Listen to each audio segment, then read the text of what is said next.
Hey, what's up, guys? I recently made a little deal with my buddy Scott, my cousin Scott. You've seen him in a few videos. If I think about it, I'll post a link here somewhere.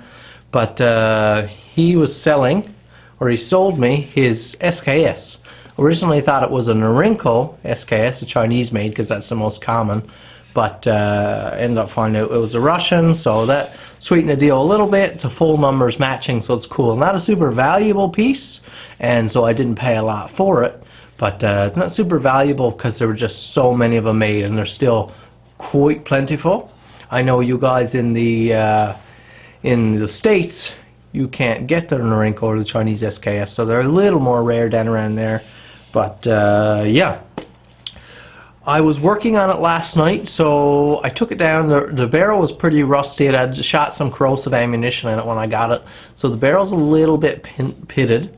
So I took care of that, cleaned it multiple times as best I could to get everything out of there. And last night I completely broke it down, took it right down to the bare stock, and I've been doing some work. I wasn't intending to film it, to be honest. I've been in a little bit of a slump since Christmas.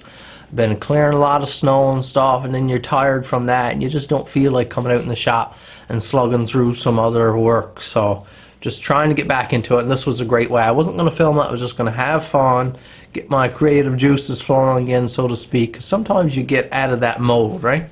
Especially during the Christmas season. I kind of stepped back from it for a few days, and now it's a little bit tough to get turning again. I've got some knife work coming up, but this was a great project I've been working on.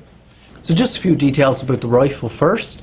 It's a Russian SKS, so it's a military rifle. It's made in the Tula factory. So for any of you that do know what I'm talking about, it's made in the Tula factory. Chambered in 7.62 by 39, so it's considered a .3 caliber round, so it's a fair size round, smaller than a 308. It's a lot less powder, but the bullet is fairly close to 308. Semi-automatic. Still has the bayonet attached, and it has a laminated stock. Okay, you can see it's a pretty cool color here now, but it's basically like a Russian plywood. Okay, so laminated stock. It's kind of cool looking there now, but I'm going to do some other stuff with it. Like I said, completely scrapped it. I started with flap disc first, and as delicately as I could, took down all the bulk of that heavy lacquer that's on there, which was really ugly and rough. These were military rifles. They were made fast and dirty. Made pretty well, but they're made pretty fast and dirty. Not a very refined finish. So, and I cleaned all the action. I cleaned all the moving parts. I just stripped everything down last night, and I was out here till probably 10 a.m. with some Steven Crowder and Ben Shapiro blasting on my phone. I've got a little bit of Wi-Fi connectivity to the house, blasting some political discussions and such, and just having fun working on this. So I stripped it down, and then I sanded it completely, so now it's got a buttery smooth finish. Let's have a look at what we got here. So just to give you a better look at that plywood stripped, here it is. It's pretty cool. It's actually a pretty crazy looking finish, but it is plywood, so doesn't have the same. It's tougher than a hardwood stock, but it doesn't have the same classiness. See, I reserved those numbers here, preserved them. Didn't want to lose them because it is full numbers matching. I did narrow this grip here a lot because these were really bulky stocks, and I narrowed it to something I could get my hand around here nicely. Before it was like a huge thick grip, so I really took it down a lot with first with the flap disc, and then I refined it with the rasp, and then took it down to various grits of sandpaper. This stock now is silky smooth, and I've got a nice grip here. I find these guns it's a little bit of a far reach to the trigger. You got to kind of be reaching out there a little bit, but not much you can do with that. But it has a nice short butt stock here, which I like because shorter arms. I'm not a real tall guy, so that's a nice fit. Today, I've got a real cool idea, something to do with it. We'll see how it works out. I'm going to try, I've done it with some axe handles before. We'll see how the plywood reacts. I'm going to try burning this stock, burning it black, sanding it, burning it.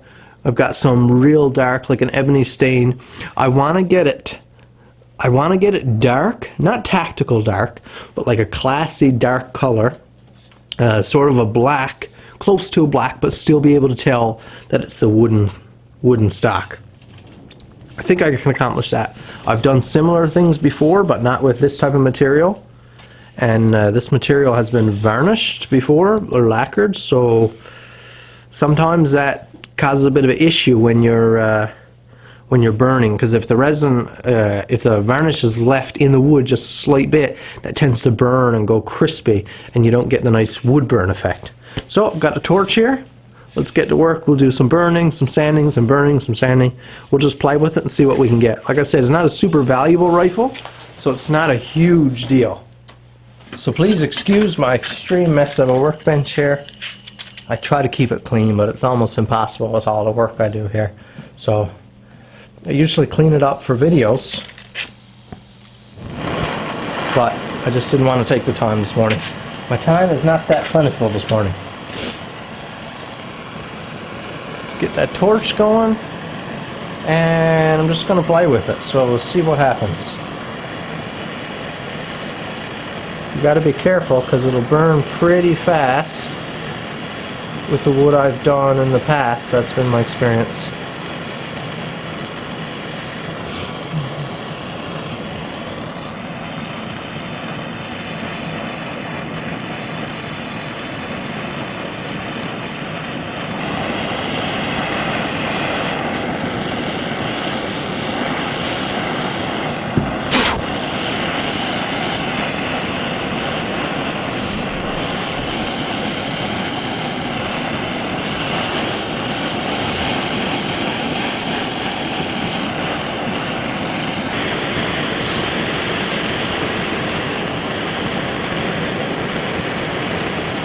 So here we have it. It's that burnt stock, and then we have the gas block up here.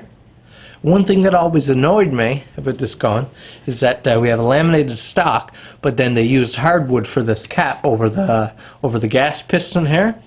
So it was a completely different color. This was like a reddish hardwood, because of course they wouldn't use a piece of laminated wood for this little cap. This was like a reddish piece of hardwood, and then that light color laminate stock. It looked like this was a replacement piece. So I didn't like that, but now they'll be both that blackish wood grain color.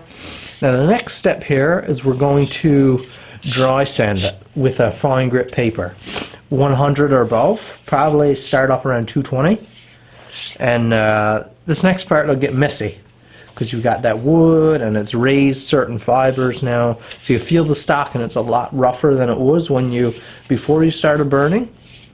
But this will really work that soot into all the grain, and it'll just smooth that finish back out, and then you'll get to see where you have certain spots that are really light.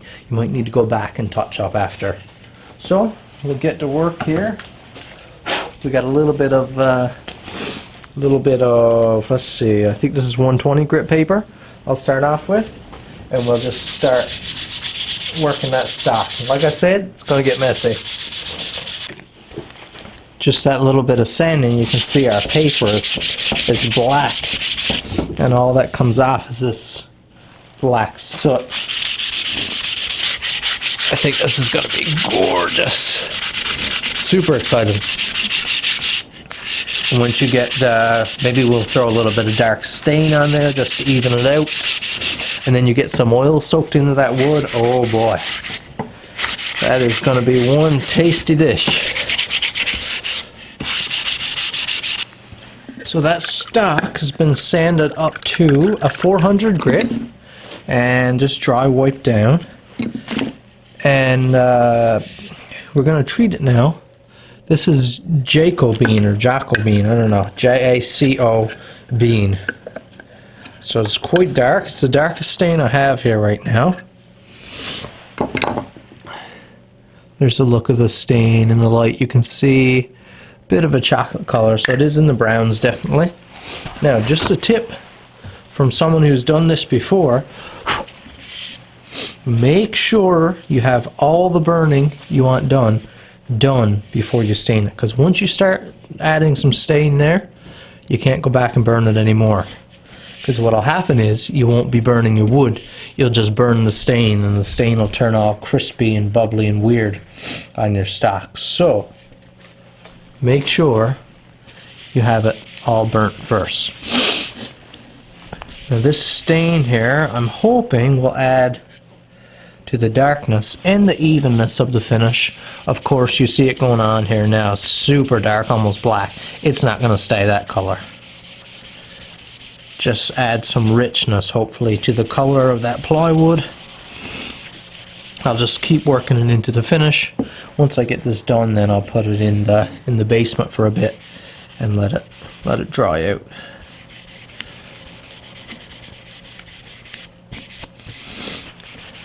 So now the stock has been drying for a bit in by the furnace, and it's pretty good. It actually didn't lighten up much at all, which I'm really surprised on. It just took that stain and held it there. So I'm going to do a little bit of sanding now, because that stain, the moisture has raised up a little bit of wood fiber, and so it's a little bit rough again. Just with 400 grit, I'm going to give it a little sanding, and then I'll re-stain once more, and then oil.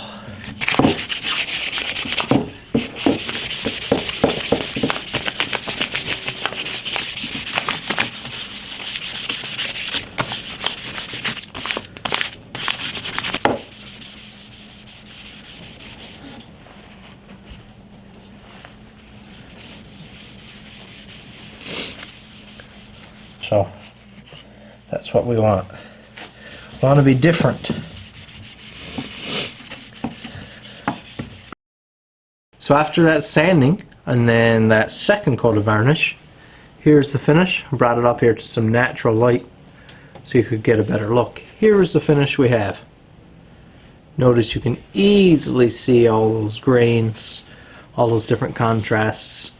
It's still really, it's like a super, super dark chocolate. It's not on the black line, but see, you got those nice colors in there. I love it. It really looks cool. I'll give it some time now. I'll give it a little bit of time to dry out, and then we'll add on some. I think I'm going to go with boiled linseed oil, just because that ends up filling in any little patterns, fills in the grain, creates that perfect smooth finish, and it dries tough over time. It gives the wood some toughness as well. Whereas something like a mineral oil is a little too thin, and it never gives the wood that toughness, and it always stays a bit slick. Loving this finish, so cool. Let's get you up close here.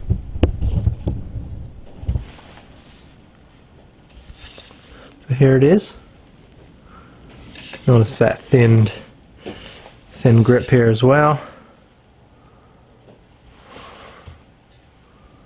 Got that cool finish. Look at that, almost like a spider pattern. Not a spider, like a zebra pattern or something. These cool stripes. That's what I find the burning does. It really brings out that type of thing. So cool, so cool. Can't wait to put this gun back together. Let's head into the gun room.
So there it is, guys.